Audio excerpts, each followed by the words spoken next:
અરે ઓછું નાક પણ અસલી નાક. MDH કાશ્મીરી લાલ મરચાની પાવડર. MDH. Welcome back. બગદાણાના સેવક નવનીત બાલધિયાની પિટાઈના આરોપની તપાસ કરવામાં આવી રહી છે, જેમાં માયાભાઈ આહિરના પુત્ર જયરાજ આહિર એસઆઈટી સમક્ષ હાજર થયા.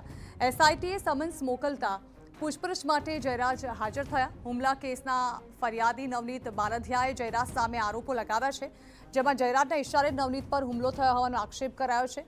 એસઆઈટી નવનીત બાલધિયા હુમલા કેસમાં તપાસ કરી રહી છે.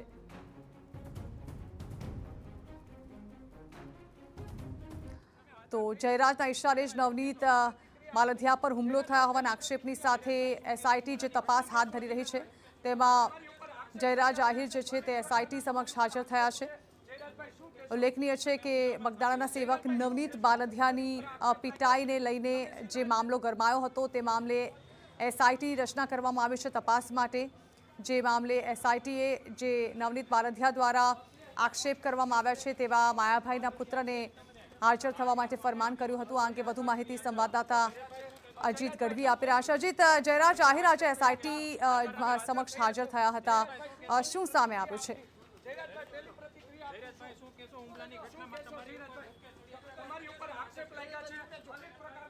એસઆઈટીની રચના અત્યારે કરવામાં આવી છે. નવનીત બાલધિયા નામના એક વ્યક્તિને મારવાની ઘટના બની હતી, જેની અંદર કોળી સમાજ દ્વારા પણ ઉગ્ર વિરોધ કરવામાં આવ્યો હતો. રાજ્ય સરકારમાં મુખ્યમંત્રી સુધી આ ફરિયાદ પહોંચી હતી, જેને લઈને એસઆઈટીની ભાવનગરના રેન્જ આઈજી છે ગૌતમ પરમાર, તેના દ્વારા એક એસઆઈટીની રચના કરવામાં આવી હતી.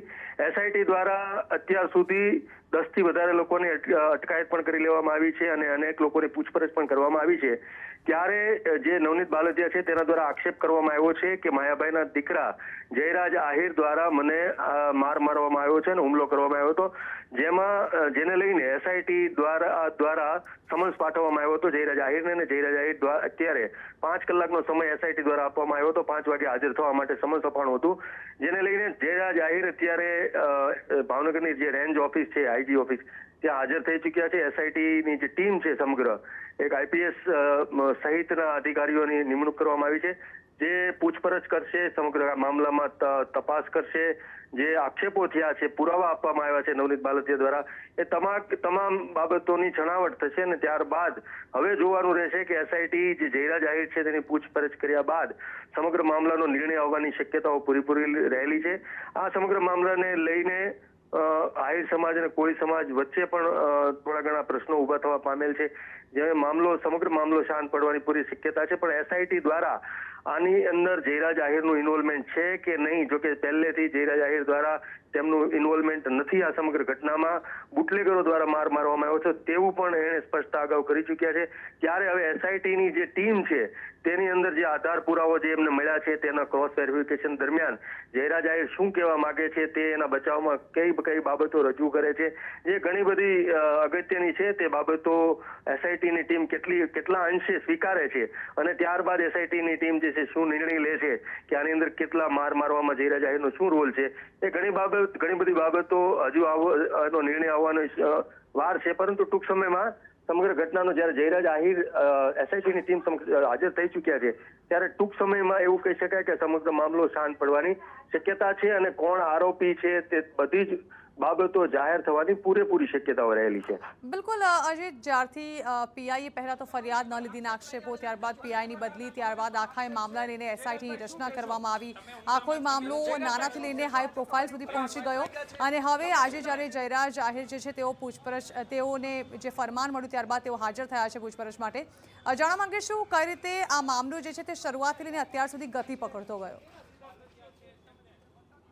વાત કરવામાં આવે તો સમગ્ર મામલો આજથી થોડા દિવસ પહેલા માયાભાઈની ગયા મહિનાની 24 તારીખે કાંદીવલીની અંદર એક પ્રોગ્રામ હતો, ડાયરો હતો. ડાયરાની અંદર એક જે ત્યાંના ધારાસભ્ય છે તે મેનેજિંગ ટ્રસ્ટી છે એવો શબ્દ વાપરવાને લઈને આ સમગ્ર મામલો બહાર આવ્યો હતો, જેને લઈને નવનીત બાલધિયા દ્વારા માયાભાઈ આહિરને ફોન કરવામાં આવ્યો હતો કે તમે મેનેજિંગ ટ્રસ્ટી જે છે વ્યક્તિ એ નથી અને શું કામ તમે મેનેજિંગ ટ્રસ્ટી એને બોલાવો છો, એ ઉચ્ચારણ શા માટે કર્યું.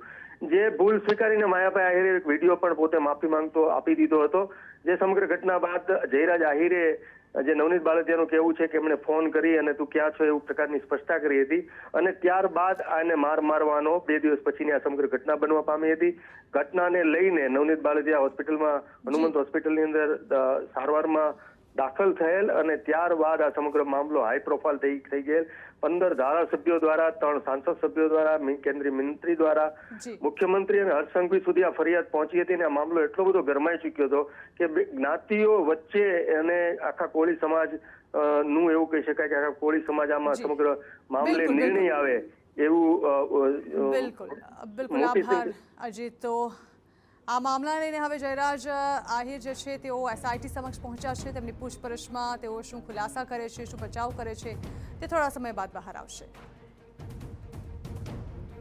MDH ચણા મસાલા. હવે છોલા હોય કે ચોળા, સફેદ ચણા હોય કે કાળા ચણા, બધું મજેદાર બનશે. MDH